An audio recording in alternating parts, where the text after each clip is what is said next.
এটা কোন এলাকা এবং কত পরিমাণ জমির ওপরে এই চাষটা বাদাম চাষ হয়েছে?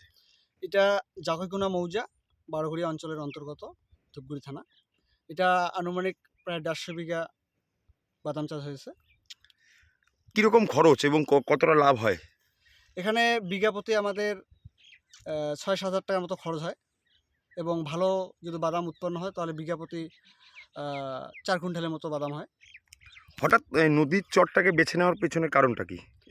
নদীর চরের পেছনে বালুতে বাদাম চাষটা খুব ভালো হয় এবং এখানে জলসেচটা যদিও বেশি লাগে, তবুও বাদাম চাষটা বালু জমির পক্ষে খুব ভালো আর কি, নিরাপদ।